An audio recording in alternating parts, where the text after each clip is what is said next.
వేల రూపాయలు తీసుకుంటూ సరైన వధువరులను సమకూర్చలేని రోజులలో నాయీ బ్రాహ్మణ ఉచిత వివాహ పరిచయ వేదిక ద్వారా వేల మంది జంటలను ఒకటి చేయడం జాతికే గర్వకారణమని తిరుమల తిరుపతి దేవస్థానం బోర్డు సభ్యులు వైద్యం శాంతారావు అన్నారు. ఒంగోలు నగరంలోని పద్మావతి ఫంక్షన్ హాల్లో మీడియా సమావేశం నిర్వహించారు. సుమారు 6 రాష్ట్రాల నుంచి ప్రతినిధులు వచ్చి ఇక్కడ వివాహ పరిచయ వేదిక ద్వారా వధువరులు తమ బయోడేటాలను అందించి ఒకటి కావడానికి కృషి చేయడం అభినందనీయమని శాంతారావు అన్నారు. ఇలాంటి వేదికలు ఎన్నో జరుపుకోవాలని, నాయీ బ్రాహ్మణులు ఒక ఆదర్శంగా నిలవాల్సిన అవసరం ఉందని తెలిపారు.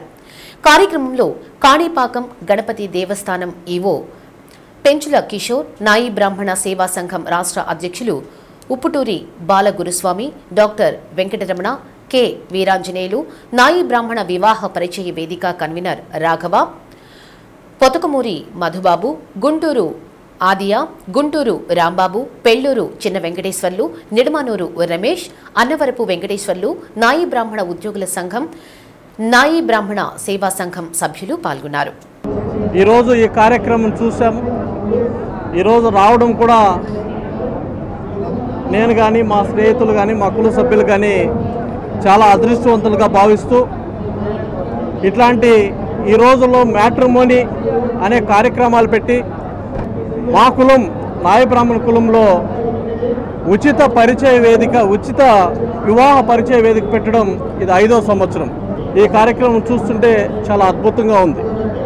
4 రాష్ట్రాల్లో ఉన్న మన నాయీ బ్రాహ్మణ సోదరులు సుమారు ఈరోజు 4000 మంది పైచీలుగా ఈరోజు రావడం, ఇక్కడ రిజిస్ట్రేషన్లు కూడా జరిపించుకోవడం, సుమారు ఈ 4000 మందిలో సుమారు 500 నుండి 1000 మంది వివాహాలు ఈరోజు దాని డీటెయిల్స్ కూడా మీన్స్ ఒక కమ్యూనికేషన్ ఇది కూడా ఈరోజు వచ్చేస్తుంది. మళ్ళీ అయిన తర్వాత ఇంకా రావడం పోవడం కూడా జరుగుతుంది. కాబట్టి ఈ కార్యక్రమం చాలా మహోత్తరమైన కార్యక్రమం. అన్ని దానాల కంటే మహాదానం ముందు కాలంలో వేరేది ఉండేది. ఈ కాలంలో అయితే వివాహ పరిచయ వేదిక దానం చాలా గొప్పది. ఎందుకంటే ఈ టైంలో 30 ఏళ్ళు 40 ఏళ్ళు కూడా పెళ్లి కాలంలో చాలామంది ఉన్నారు. అట్లాంటి సమయంలో ఈ కార్యక్రమాలు పెట్టి చిన్న వయసులో పెళ్లి చేస్తే వాళ్ళ భవిష్యత్తు బాగుంటుందని సదుద్దేశంతో ఈ కార్యక్రమాన్ని చేశారు. కాబట్టి ఆ టీము మొత్తానికి నా యొక్క ప్రత్యేక ధన్యవాదాలు తెలియజేసుకుంటూ, నాయీ బ్రాహ్మణ వివాహ 5వ పరిచయ వేదికని ఏర్పాటు చేసిన రాఘవ గారికి, అన్నవరపు వెంకటేశ్వర్ల గారికి, మధు గారికి, నాకు తెలిసి 2019లో మొట్టమొదటిసారి ఈ కార్యక్రమాన్ని వాళ్ళు చేపట్టడం జరిగింది. కరోనా టైంలో గ్యాప్ తీసుకోవడం వల్ల ఇది 5వ వివాహ పరిచయ వేదికగా ఆవిర్భవించడం జరిగింది.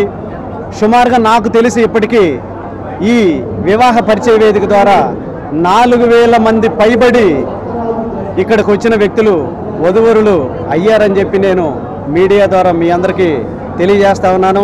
సింగిల్ ఎన్పి కూడా ఖర్చు కాకుండా ఇంత పెద్ద ప్రోగ్రాము అరేంజ్ చేసి ఈరోజు మా నాయీ బ్రాహ్మణ జాతికే వీళ్ళు ముద్దు బిడ్డలు అని చెప్పి నేను తెలియజేస్తా ఉన్నాను.